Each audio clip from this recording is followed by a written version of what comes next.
So this is straight off of an evaluation. Again, different provider out there.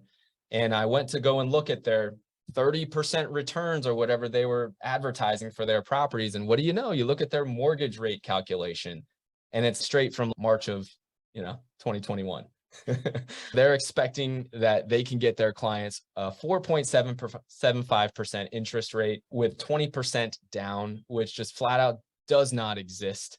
Unless you are spending thousands and thousands of dollars of buying the rate down. I don't even know if you get it down that low, to be quite honest, but it just doesn't exist. And it's certainly not conservative. And I think that the point here is that when you're starting to mess with evaluations and go so aggressive on things like interest rate, even down payment, one slight misstep can affect $50, $100, $150 a month of cash flow, and can affect it from going cash flow positive to cash flow negative very, very quickly. And that's why these other providers, when they're saying, oh, geez, we're $200 a month of cash flow, I'm like, it's just not, let me see how you got there. Let me see how you got there. And a lot of times it's something like this, right? 4.75% is just not accurate. Interest rates are the highest that they've been in a very long time. They have gone back up even since the last month when we saw a little bit of relief. They've gone back up a little bit again. So it's just inaccurate. I would challenge this provider to show me any client that has gone under contract recently who actually is locked in at these types of rates. Got it. So if you're going to catch a trickster in this one, you're looking at your actual interest rate inside the calculation. You're looking at the percentage down payment and the loan term, and you are asking them to verify it with a bank. Are you calling around to see if that's true? Like, one of the things that you talked about, this at 20%, you generally don't get as low an interest rate as you do at 25 or 30%, right? So how does one verify this stuff? You'll verify it one way or another. If you go under contract with a client like this, or you go and you get approved with a company like this, the next step is for that lender to actually lock in your interest rate. And so what typically happens is you've just through the process of building up your trust for this other provider out there, you've gone through the process of choosing the property. You got all excited about these 30% returns that they were highlighting were coming your way. And then you just have this sequence of poor moments of truth is what happens. And one of the first poor moments of truth is you look at the interest rate that you were expecting, and then you look at the one that gets quoted or that you get locked in at, which probably happens a week after you go under contract. And it might, on our evaluations, we expect 6% interest rate. And that's with a 30% down payment.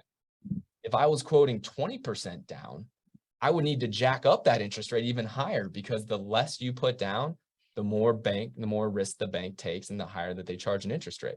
So this is just completely not accurate. And so that's one of the first moments of truth, poor moments of truth that you have as a client of another provider, is that interest rate's way off. And then you call them up and you're like, hey, what did you tell me? And they're like, oh, well, you know what? We had no idea of what the interest rate market was going to be. We took our best guess. I'm sorry. And now you're already locked into the property and you have a poor taste in your mouth. At this point, with most providers, have you given them money? Is it too late to back out when you get the first really terrible taste in your mouth? Yeah. You put a binder deposit down that's non-refundable. So you're locked in. They've taken your money. Okay. Many times. I won't say every time. Sometimes you can get approved and actually have an idea of what your interest rate will be. So you'll have some sense of it. The reality is a bank can't actually lock your rate until you have a contract signed.